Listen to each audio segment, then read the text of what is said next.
കാട്ടാനകളുടെ ആക്രമണത്തിൽ തുടർച്ചയായി മനുഷ്യജീവൻ നഷ്ടപ്പെടുമ്പോഴും UDF സർക്കാരും വനംവകുപ്പും സ്വീകരിക്കുന്ന കുറ്റകരമായ നിസ്സംഗത അവസാനിപ്പിക്കണമെന്ന് വ്യാപാരി വ്യവസായ സമിതി ആവശ്യപ്പെട്ടു. പൂപ്പാറയിൽ കർഷകനായ ബോഡി നായ്ക്കന്നൂർ സ്വദേശി എസ് ഒച്ചപ്പൻ കൊല്ലപ്പെട്ടത് വനംവകുപ്പിന്റെ അനാസ്ഥ കൊണ്ട് മാത്രമാണെന്നും സമിതി നേതാക്കൾ കുറ്റപ്പെടുത്തി. മനുഷ്യ വന്യജീവി സംഘർഷം തുടർക്കഥയാകുന്ന സന്ദർഭത്തിലും ജില്ലാ വികസന സമിതി ആനത്താരകളുടെയും വന്യജീവി ഇടനാഴികളുടെയും പുനർസൃഷ്ടിക്ക് ഒരുങ്ങുന്നു എന്നത് അത്യന്തം മനുഷ്യത്വരഹിതമായ നടപടിയാണ്. വനം വകുപ്പ് ചിന്നക്കനാൽ, ശാന്തൻപാറ ഉൾപ്പെടെയുള്ള മേഖലകളിൽ തികഞ്ഞ അനാസ്ഥയാണ് പുലർത്തുന്നതെന്നും വ്യാപാരി വ്യവസായ സമിതി യൂണിറ്റ് പ്രസിഡന്റ് ഷിജു ഉള്ളുരുപ്പിൽ ആരോപിച്ചു.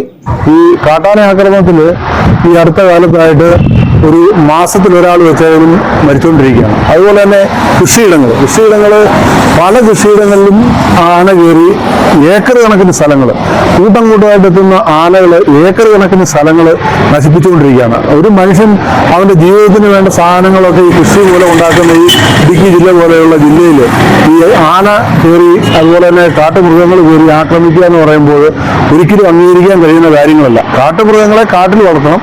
അതുപോലെ തന്നെ ഈ വനം വന്യജീവി വകുപ്പ് എന്ന് പറയുന്ന യാതൊരു ഉത്തരവാദിത്വവും ഇതിനകത്ത് കാണിക്കുന്നില്ല. നിങ്ങളെ തുരത്താനുള്ള കാര്യങ്ങളോ നിങ്ങളെ ജനങ്ങളുമായിട്ട് അടുത്ത് മാറി താമസിപ്പിക്കാനുള്ള കാര്യങ്ങളോ യാതൊരു കാര്യങ്ങളും ചെയ്യുന്നില്ല.